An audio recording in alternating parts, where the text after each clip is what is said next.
La forêt vierge n'existe pas. C'est un fantasme, cette virginité, un fantasme éco-colonial. En fait, la forêt abrite des femmes, des hommes qui y vivent, qui la protègent pour beaucoup, ou qui l'ont protégée depuis des millénaires, et qui en dépendent pour leur survie. Et ces personnes-là ont été trop longtemps ignorées. C'est ça l'éco-colonialisme ou le colonialisme vert. C'est qu'au nom de l'environnement, au nom de l'écologie, on a bafoué les droits de communautés locales et de peuples autochtones qui vivent dans ces forêts et qui les possèdent selon leurs droits coutumiers. Donc on a bafoué leur droit à l'alimentation en leur refusant d'entrer dans les parcs naturels pour y chasser ou pour y cueillir. On a bafoué leur droit à la propriété en créant ces réserves naturelles, ces aires protégées qui étaient sur leurs terres traditionnelles et où on a complètement ignoré leurs droits traditionnels coutumiers à la terre. En fait, cet écocolonialisme, il est au cœur de l'histoire de la conservation de la nature.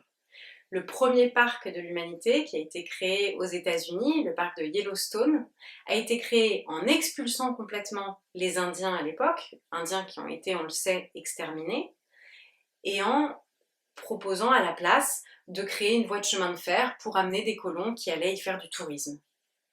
Plus récemment, dans les années 80, le parc national du Kahuzi-Biega a été étendu en créant l'expulsion de 6000 peuples autochtones pygmées. C'est un parc qui est en République démocratique du Congo, à l'est de la République démocratique du Congo, qui est classé patrimoine mondial de l'UNESCO. Mais ces peuples autochtones pygmées qui vivaient dans ce parc ont été expulsés manu militari, du jour au lendemain, sans aucune solution de relogement. Toute compensation serait cependant assez maigre quand on pense que ces gens ont perdu leur lieu de vie, le lieu où ils cherchent leur nourriture, le lieu où ils trouvent leur médecine traditionnelle, qui sont dans les plantes de la forêt, et qu'ils ont perdu finalement tout ce qui fait leur identité de peuple autochtone. Donc aujourd'hui, il est temps que la conservation de la nature change, c'est ce qu'elle fait petit à petit en intégrant des approches participatives. Mais il est aussi nécessaire que nous, les praticiens, nous les chercheurs, nous les blancs, réalisions que nous sommes les héritiers d'une tradition coloniale, de préjugés coloniaux.